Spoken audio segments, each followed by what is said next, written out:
What's up, everybody, and welcome back to the Blitz Bird Podcast. I'm Jack McCarthy, and I'm here with Wesley Denuser. We've got a pretty fun episode planned for y'all. Starting off, we're going to be talking about the Super Bowl and what was really an overall blowout. The score seems a lot closer than it really was. Eagles hoist the Lombardi, beating the Chiefs 40-22. Wesley, I mean, what's your biggest takeaway from this kind of just beatdown? It was shocking. I mean, absolutely shocking. I don't think anybody in America expected this. I know a lot of money was coming in late for the Eagles to upset, but the spread in this game was 1.5 points.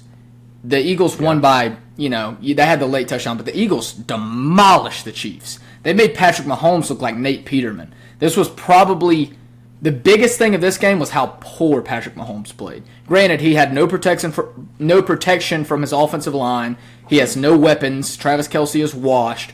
But, I mean, probably Mahomes' worst performance ever. That's definitely the biggest takeaway. And, congrats to the Eagles. I'm very happy they won. Very happy the three-peat did not go down.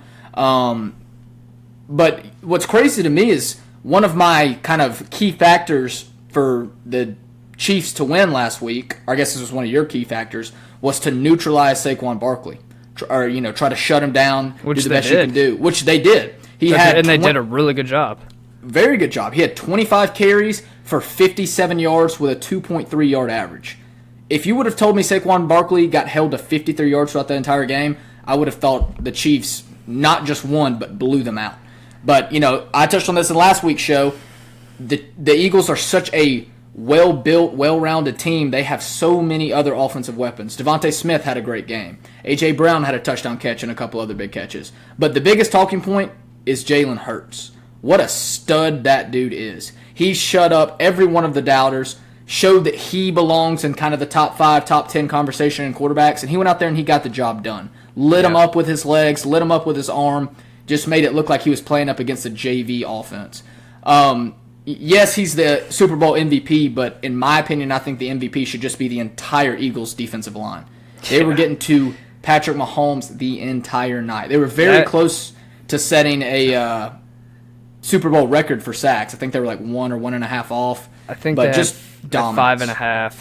But yeah, I mean, like you said, Jalen Hurts, amazing game.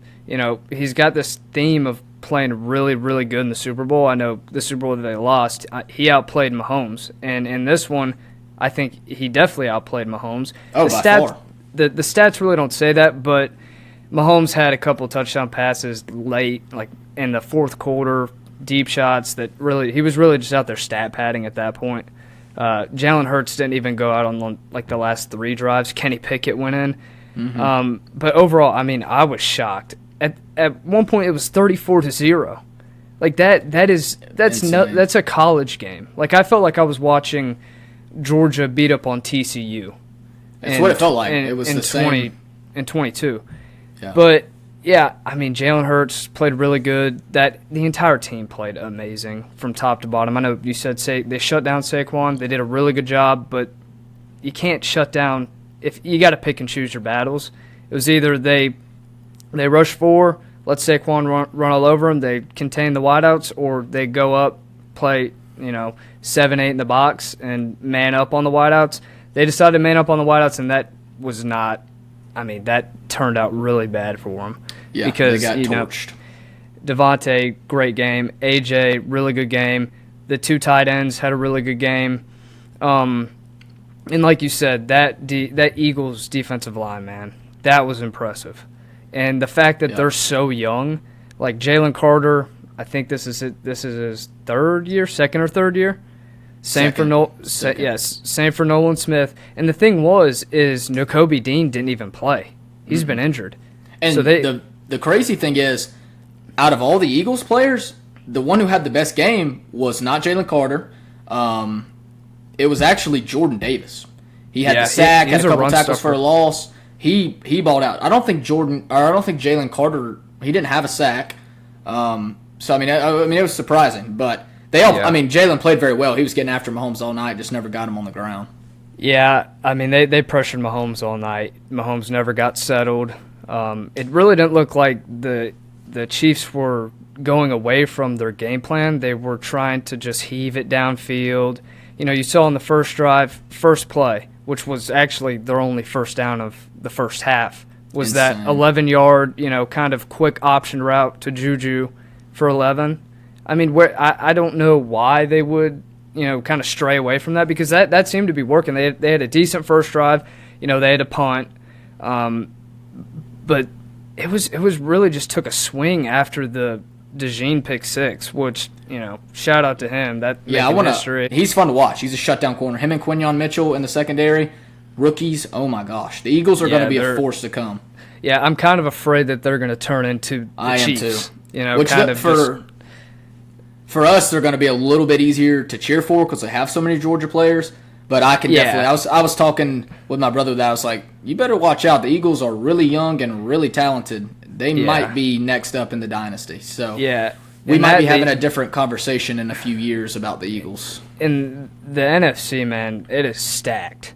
You have the Commanders, who are going to be really good for years to come. The Eagles, same thing. Lions, Rams, Packers. I mean, they're really young. So there's a lot of competition. I want to hit on something you just said as Mahomes being the second best quarterback of all time. How do you think this game kind of shifts the narrative of the GOAT debate with Brady? Through the first 5 Super Bowls, they have the same record, 3-2. Mm-hmm. But Brady's Super Bowls where he lost those 2, they were close games, and he played good. Very well. Yeah. Those games weren't on him. In the 2 Super Bowl losses that Mahomes has played, he has played terrible. Extremely, really, really bad, because they got beat by Brady and the Bucs 31-9. They just lost this game 40-22. I really don't know what that is all about. But what do you think Mahomes has to do to kind of get back in that conversation? Because I feel like he took a major step back. Yeah, I mean, Mahomes definitely did. I would definitely still have him at my number 2. I think he's probably better than a Montana. But to answer your first question, how does it affect kind of where they are in the standings for the number 1 spot? The way I look at it, if Mahomes wins this game, he has a much better arguing point than he did. But I would still take Brady, strictly because when they went head-to-head twice, Brady came out on top both times. Won a Super Bowl against them. So that's one thing to look at. And then with this here, I think it kind of officially cements it. It's Brady. If Mahomes goes on and wins 5, 6 more Super Bowls or whatever, then maybe we can be talking about it. But as of right now, I think it's very clearly Tom Brady. And to answer your second question, I think in order for him to get back into that conversation big time with Brady, he would have to go out and win at least 2 or 3 more Super Bowls before he's over. Yeah. So, I honestly kind of see the Chiefs falling off. Decline. Yeah, that's what I was going to mention next. We have rumors that Travis Kelce may retire. You said D-Hop. I'm not sure, really. There's multiple reports saying he has retired. There's, but he tweeted out that he hasn't. So we'll see with that. He's not much of a game changer anyway. But he had one. Did he? I think he caught a touchdown. Yeah, he caught the first touchdown. Yeah, it didn't matter. It didn't matter. But where do you think the Chiefs go from here? I'm not really too sure on the draft capital, but losing a franchise player like Kelce, if he does end up retiring, I really don't know. Do you think he will retire? I don't think he'll retire after that. I think with how bad they got blown out and how much they got embarrassed, Taylor Swift getting booed at the Super Bowl, which was awesome. That was freaking awesome. But I think he was, maybe if it was a close game or something like that, he would think about retiring. But I don't see a way in which he could go out after that. He had a terrible performance. I think he had 2 catches. Yeah, I think 2 catches for 30 yards. Yeah, they both came in garbage time. Yeah, exactly. He had a terrible game. The whole second half was garbage time because it was 24-0, and then it got 34-0, and then the Chiefs finally scored their first touchdown with 10 seconds left in the third quarter. Yeah, it was. I don't know. No, I don't have another word for it than just shocking. I was sitting there the whole time just like, holy crap, I can't believe this is happening. Let's move to just kind of our opinions overall on the Super Bowl. For me personally, I thought it was garbage. The game sucked. Yeah. Yes, we got the outcome that we wanted. America as a whole kind of got the outcome they wanted with an Eagles win. But the game was not close. It was terrible. The halftime show was awful, maybe the worst ever. I'm seeing a lot of websites ranking it, and they have it ranked as the worst Super Bowl performance ever. And I agree. I mean, it was terrible. It was just a diss on Drake the whole time. It was like, this is just childish. I didn't like it at all. And then the commercials kind of sucked. I mean, you had a few good ones. I like that they brought Puggy Monkey Baby back into the mix, but he didn't get it. That was cool. He didn't get enough screen time. No, he didn't get enough screen time at all. He was on there for like 3 seconds. He was on there long enough for me to go, oh my God, it's Puggy Monkey Baby, and then he was gone. And I was like, bro. And then that was awesome, though. I think probably the best one was the Lilo and Stitch one for the live action movie that they're doing. That one was awesome. Good. I saw a couple TikToks and reels of like older people thinking that was like real life, and they were like, "What is that?" They're like, "What is that on the field?" But no, that was pretty funny. But yeah, to be honest, it really didn't feel like a Super Bowl game to me. It did. The hype was really weird. Yeah, the hype was weird. I mean, I know it was in NOLA, and to me, the whole thing with that was what happened whenever Georgia Notre Dame played and the terrorist attack. That kind of concerned me a little bit. But I've heard multiple reports that the streets there looked really clean. Everybody was having a great time. So glad to see everybody's safe. I'm sure there were a ton of cops military grade, security out there. Which there always is for the Super Bowl. But I guarantee you they ramped it up for this one. Yeah, but it was just weird. There was just a really weird vibe about this one. I agree. Just not a whole lot of hype. Like you said, terrible halftime show, mediocre commercials. It just was weird. It didn't feel like the Super Bowl at all. No, it definitely was not a Super Bowl worthy experience, I thought. But hey, me and you got some of our top 3 foods that we wanted. We had the jalapeno poppers, had the buffalo chicken dip, pigs in a blanket, stuff like that. So we ate good, but that was pretty much the only good part of the entire thing. We had a great time. Yeah, I enjoyed it. But yeah, I mean, the game was over in the second half, and I left your house before the third quarter had even ended, because I was like, I'm not losing sleep over watching the rest of this game. Yeah, but yeah, really shocking outcome. Kind of a mediocre Super Bowl. But we do have some major NBA news. So why don't you go ahead? This honestly is probably more exciting than the daggum Super Bowl was, which it's crazy because the week leading into the Super Bowl, we had the Luka trade, which kind of stole all the spotlight, and then kind of during the Super Bowl after to now, a lot of the stuff I'm seeing is kind of talking about the NBA trades. But yeah, I just want to hit on a couple here. Probably the biggest one is the Jimmy Butler trade. Jimmy Butler gets traded from the Miami Heat over to California to join the Warriors.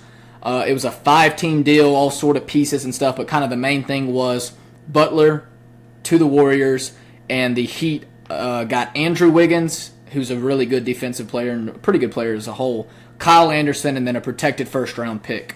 So, what's your opinion on this one? I don't know how this is really going to help the Warriors get much better, because Jimmy Butler's a big drama queen, pairing him up with already wasn't Draymond playing. Green. Yeah, I mean, I don't like the move. I think they, especially with the first-round pick in there, I really don't like that.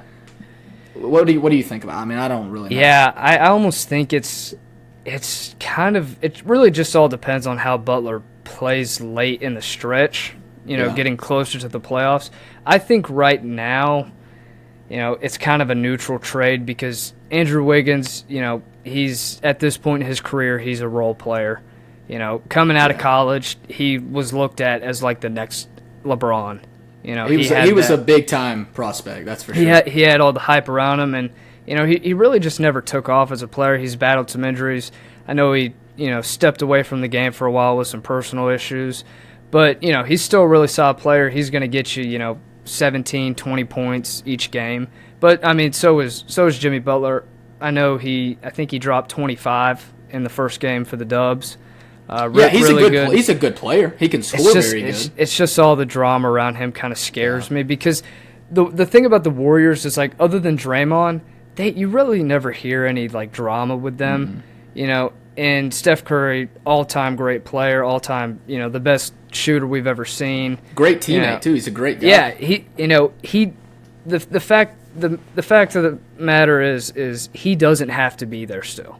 He could have easily walked away when his contract ended and gone and joined, the Lakers or formed another super team somewhere else, or just retired and go out as one of the best ever. Yeah, for him. Kudos to him. He is one of the most loyal NBA players ever, 100%, in my opinion. Yeah. Especially I love with him. his greatness. I love him for it. Yeah, you don't get that a lot these days. Like Kevin Durant, LeBron. Yeah, I mean, they're team switching every other year. It feels like. Yeah, but he stayed true to the Warriors, which also, why in the world, even if he becomes, high school level good, why would you ever let him walk? He is. Yeah. When you think of the Warriors, it's him. It's Steph, and nobody else comes close. But so yeah, definitely interesting there out of Miami. But we'll see how it plays out. We'll go ahead and move on to the last one, which is our Atlanta Hawks.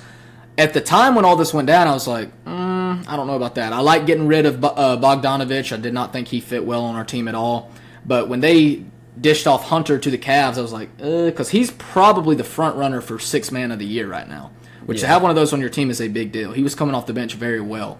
So basically what it is, Hunter is headed to the Cavaliers in exchange for Karis LeVert, George Niang, and 3 second-round picks, and then 2 pick swaps, which basically means I think it's in 2026 and 2028 if the Cavs have a higher pick than the Hawks and we can choose to swap with them. So, we got a lot of draft capital for it. I like that. We got some good bench players. The biggest thing is we have improved our second unit majorly. In the past, since the trade deadline, so going into the trade deadline, the Hawks were 0-7. Since the trade deadline, they're 3-0, just beat the Magic last night in Orlando, so a pretty big win.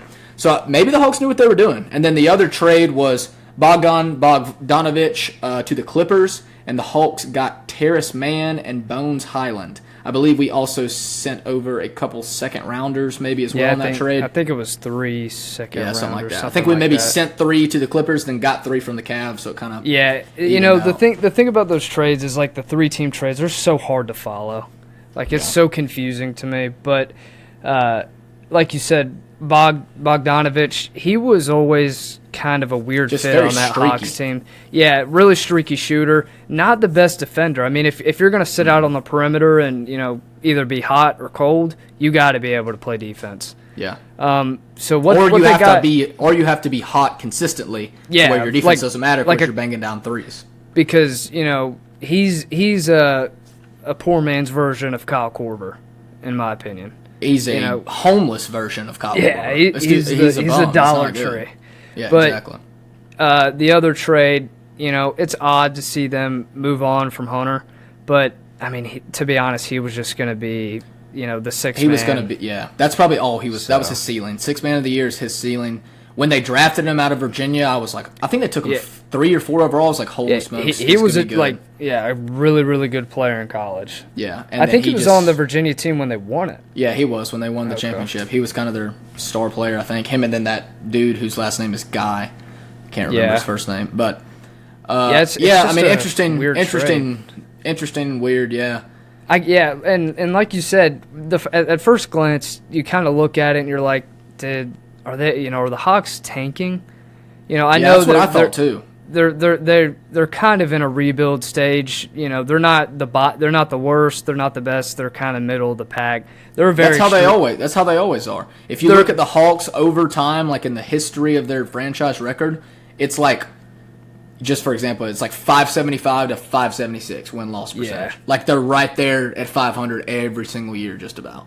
Yeah, and similar to Bogdanovich, the Hawks, a very streaky team. They beat the Cavs and the Celtics in the tournament earlier this year. They beat the Cavs and the Celtics twice this year. Yeah, and I don't think any other team's done that either. No, they haven't. And then they lost to the Wizards twice. We just beat them, but still, the Wizards are probably the worst team in the league, and we lose to them twice and beat the 2 best. They make no sense. They're just insanely streaky. Yeah.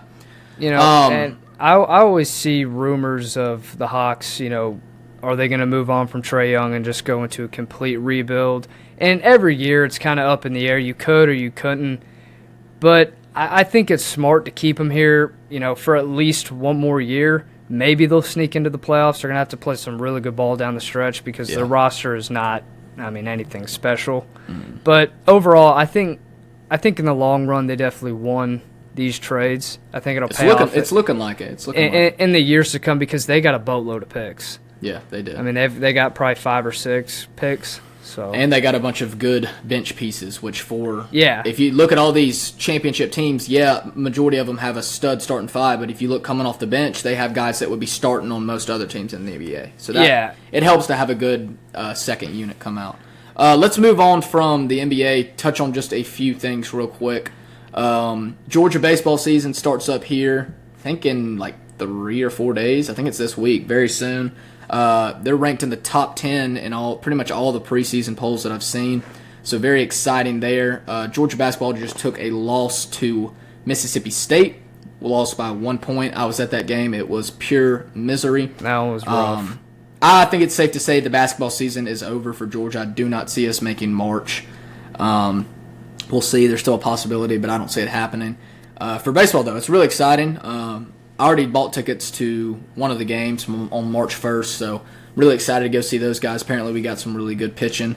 And, kind of here coming into kind of the dead time of the year where there's no football, that can be something that we'll cover if you guys are interested in that. And then very last thing I want to talk about just real quick is NASCAR kind of starts back up this weekend. Jack, I know you're not huge into it, but I'm pretty big into it.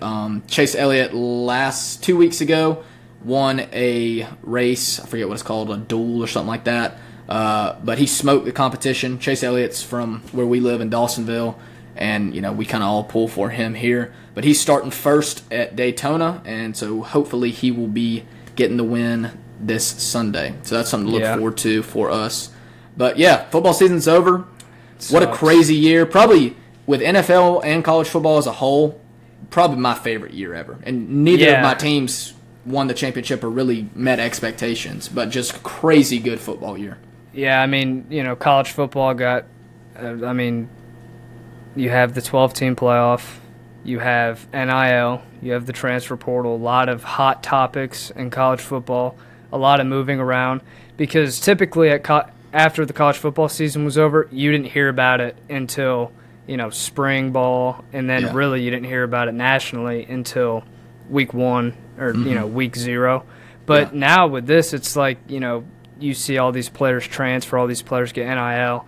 We're getting college football news every day. It's the set now. It's easily, but right behind the NFL in terms of publicity and views and stuff like that. So that's really exciting. But yeah, this year for the NFL and college, it was super fun to watch. You had a couple teams like the Commanders, like Notre Dame, kind of teams that you don't expect to make any noise, kind of actually got in there and did something.